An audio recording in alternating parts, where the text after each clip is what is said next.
Well, that definitely could have gone better.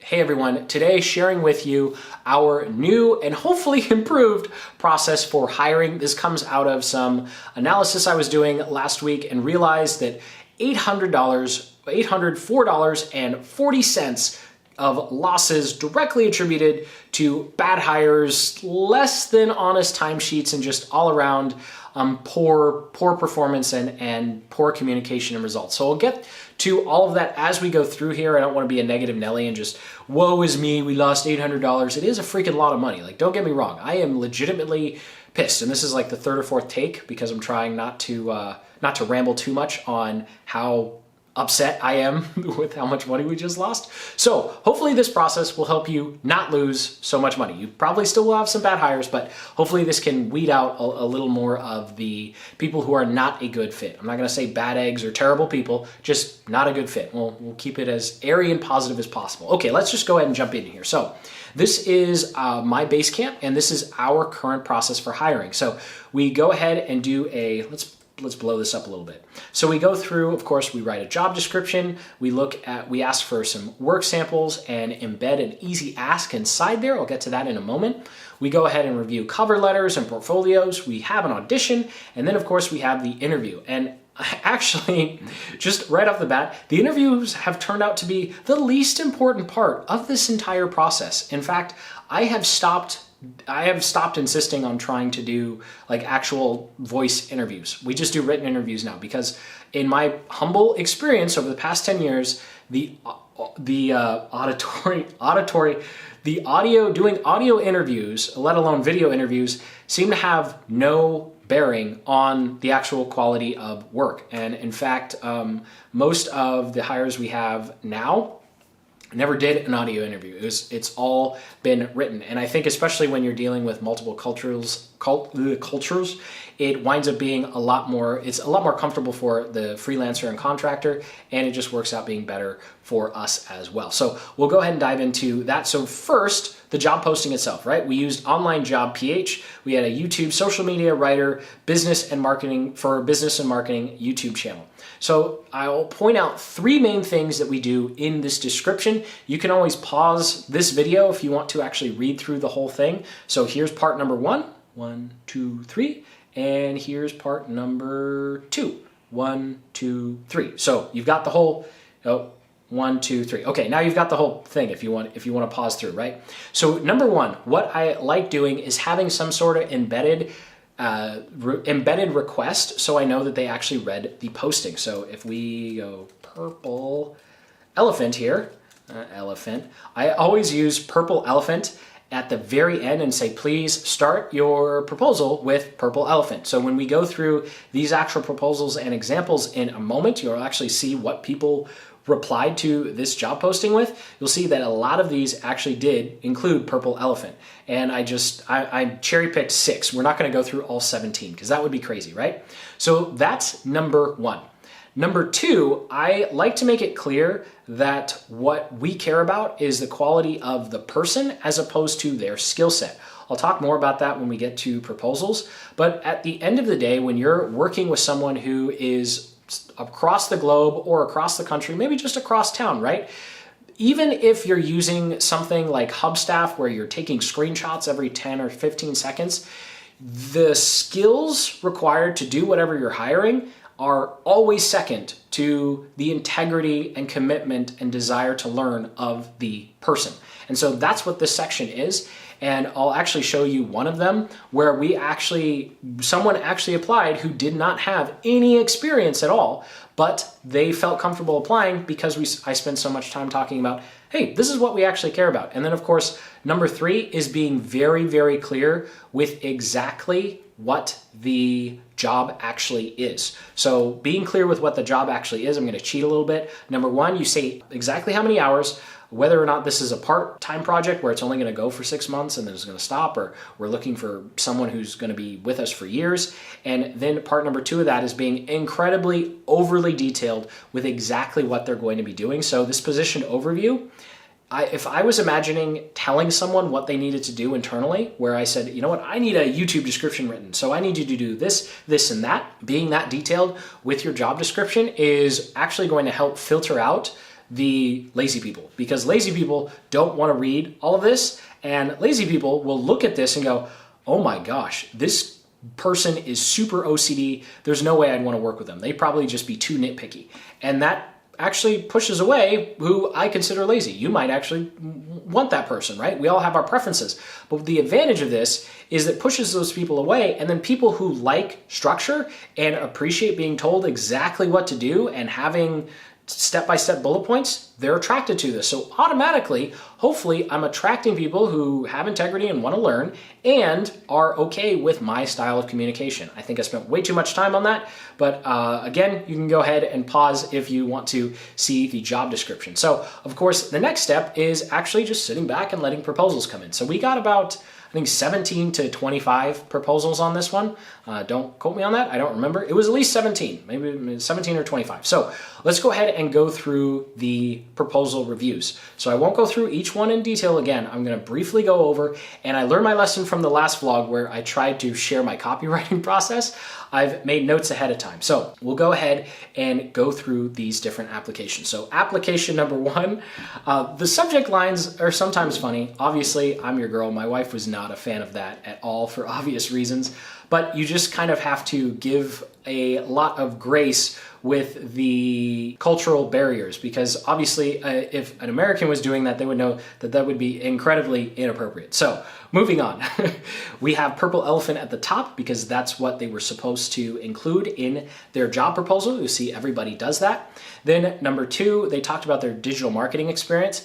Interestingly enough, and I don't say this out of arrogance, or looking down on people, but when it comes to hiring writers specifically, I've actually found this to be a negative. And when most of the time when we're looking to hire a person, even though we're a digital marketing agency, with few exception of unless their job is to run ads for clients, almost everything else, the digital marketing experience winds up being bad because they have to unlearn something that they think is good, or they come in asking for more money because they've done all of this work.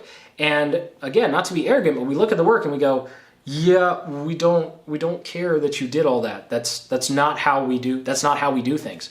So it's one of those things where you will have to judge for yourself whether or not someone's experience actually means what they think it means, because almost every company is different. What I want done for YouTube content and blog content could be completely different from somebody else, right? So going through here, I also like that, okay, we have a check mark because they included their portfolio links, obviously took out all the links. And then of course they have questions. I like seeing questions. Questions are a good thing, even if they seem weird sometimes. Like recently I had one proposal where they were asking like what our income sources were, right? And actually it turns out they wanted to make sure that we had money outside of YouTube ad revenue, because ad revenue is not necessarily the most stable thing. So you don't want to go get a job at a company who relies on YouTube AdSense, right? We're like, no, we have actual clients, like that's where your paycheck's coming from, don't worry. So anyway, something that I didn't like about this though is, will there be a payment for the test project? That was actually something that was answered inside of the proposal. So it was a negative because it's showing that they didn't actually read the whole thing. So going on to application number two, this took number three. This took the third spot. So started with purple elephant, nice. And then also liked the fact that they had their own website. I really like seeing it when someone has their own project, because typically that means they are a self-starter. Now, one of the things that was negative, and sometimes I'll see this, is a web developer. They're a web developer, they do advertisements, they post, they do search engine optimization, and they publish social media content. That to me is a negative, because it's someone who is either all over the place because they don't know what they want, or they have just been trained to be a jack of all trades, which means they're not really a master at one thing. So I like seeing people who say, I do this, and I really like doing this, because on our team, we try and make sure that someone has their one or two roles, and then they can just kick butt at that, and then other people handle other things. Also, web developer doesn't really have a lot to do with writing. The other negative thing here was included Google AdSense under advertisements, which the two don't have anything to do with each other. And this is just another thing where people get the label, I'm a digital marketer, or I'm a social media marketer, or I'm an advertiser. It's like Google AdSense has nothing to do with running Google Ads, like absolutely nothing. It's the opposite of it. Google AdSense is where you're getting money from Google because you put Google Ads on your site, not because you're running Google Ads on other people's sites. So, and publisher of social media account. So we'll go through. He had a portfolio in his own YouTube channel as well. That was very positive. We'll get to why this and looking at this, there were some red flags, but it actually went to the audition step, but totally fell apart. You'll see why. This one was interesting. I'll point out due to NDAs. In my 10 plus years of hiring freelancers, this is the first time that I've had someone say, I can't show you stuff because of NDAs. So if you see that with your writers, I think I would just wind up ignoring it, because if you're a writer and that's what you do, then you need to have some sort of portfolio. This person did have other works, but it was very, very small in comparison to what they were claiming they had done. And so this is just, I think this is just silly. I know some people have NDAs that they have to abide by, but when it comes to hiring a writer, that's not an excuse for not having a portfolio. So let's go ahead and move down here. This took the number 2 spot because this person already had experience taking podcasts and actually creating descriptions, and their writing was actually very good. Their writing came in second place overall. And something else I do want to point out, deeply interested in helping you manage.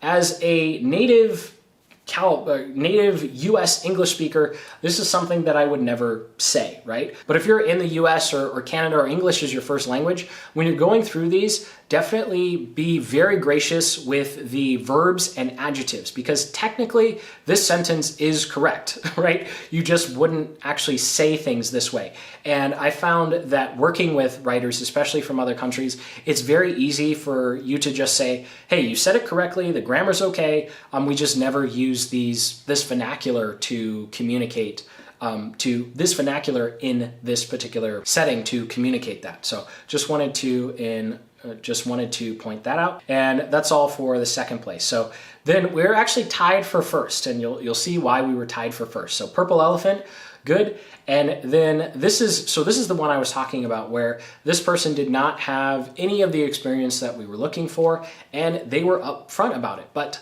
they are honest that they don't have experience, and they are open to learning, and they ask some pretty good questions. There was only one red flag. I'm leaving it out for privacy reasons, out of respect to them, but it wound up being solved. So this is just one of these. I actually really like finding these, because when you're going through proposals, you can tell when someone's really genuinely excited about a particular project, and when someone is just like, well, if I get this job, whatever, okay, sure.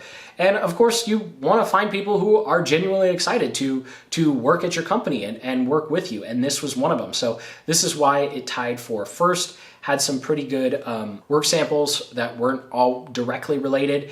And then also resumes, I find I just skip them. I go straight to work samples, and if I like the work samples and I like the cover letter, then we go through with the audition. So just to save you some time. And then this one was number 1 in terms of quality. So if I was looking at just the quality and deliverable of work, this person, application number 5, was number 1. And something to note about Onlinejobs.ph specifically, what I used to do on Upwork is I would actually go, before they restricted this, and this is part of why I don't like them anymore, you would be able to actually send invitations to freelancers. Now with the free plan, you can only send 15 invitations, which is just ludicrous, and that's why I don't like Upwork anymore. But with Onlinejobs.ph, I sent over 30 invites, and this was the only person that responded. So if you decide to try and use Onlinejobs.ph, it's probably not a good use of your time to send the invitations, or if you're looking for people, filter by activity, so you're only seeing people who've been active on the site maybe in the past week or something, because I was all time, and I think that might have been why I must have been sending emails to people who were no longer interested in finding work, even though they still had a profile. Skipping down here, we have the work samples were number one. I was very happy with the work samples. And then honesty, I always like honesty when they say, hey, it's not my forte, but I'd like to give it a try. And then also, for some reason, I'm a sucker for name drops. Like we have a posting going on right now.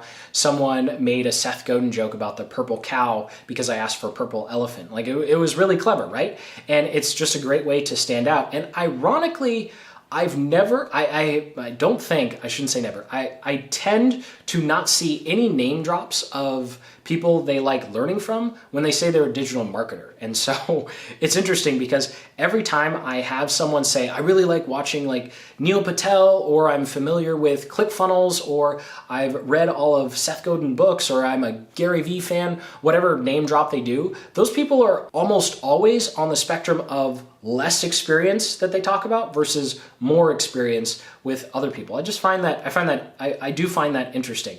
And then of course there were a bunch of other questions. For time purposes, I think I'll just blaze through this. The only thing is I would say definitely never provide a down payment for anything that you do.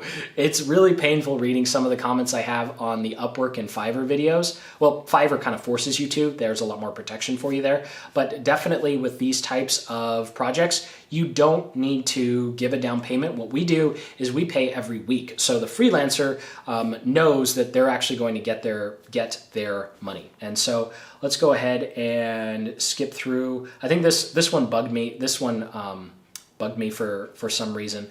I think I just got a little annoyed because they weren't actually listening to some of the replies.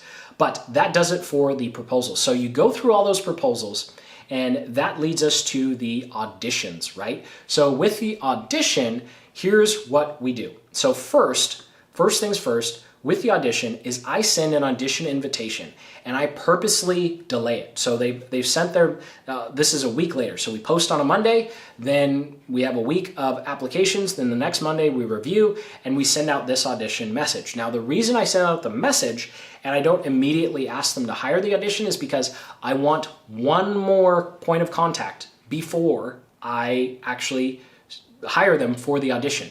And you would be surprised how many proposals go from the top to the bottom with one message. Like one message. One of the proposals I had, actually the number 3 I said that wound up not working, I sent this message and they literally said, when do I start? They didn't answer any of the questions. They didn't say anything else. They didn't say thank you. They didn't say, oh great, I'm excited, I'm happy. They just said, when do I start? Well, you don't. We wound up going with somebody else.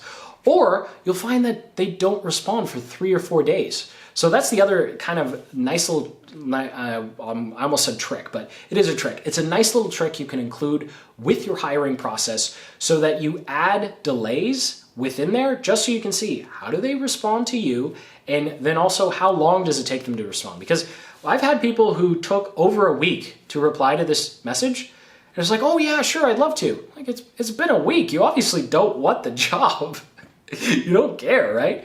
So if the response to this one is positive, then I go ahead and do the audition acceptance. We do pay for the audition. So the rates tend to vary anywhere from 4 all the way up to 6 or 7. I think there was one person actually, there was only one person where we did 7, and that was because they had a lot of experience and turned out to not be a good idea. Not to be a good idea. But hey, it's only a couple of hours. A couple of hours instead of 800. I'd rather pay someone $2 or $3 extra because they really think they're worth it for 3 hours than lose another $800, right? So what we do with the audition is we actually go through and have them do a full blog post or a full YouTube description or full whatever we're hiring them for. So I'm going to switch over to our blog post audition. So this is an 8-minute video that walks them through all the assets that they have. So for the blog post, I give them a project outline. Again, this is the exact same thing that's on the job description. So they know what they're supposed to be doing. I give them some example blog posts that we like, and then I go ahead, I give them the original YouTube video so they can watch it here or on YouTube. Let's skip me with my open mouth. I give them the PowerPoint presentation. You know I love making graphics, so I give them the graphics, and then I also give them our content frame and outline. So if you watch any of my videos on how to do content marketing, then you know I use something called a content frame to make all of my content videos. I make sure I understand who the video specifically is for, the big question, desired results, perceived roadblocks, and I do that every single time before I make a video. That way I don't make a video where I just talk about what I want to talk about. That's what these vlogs are for, right?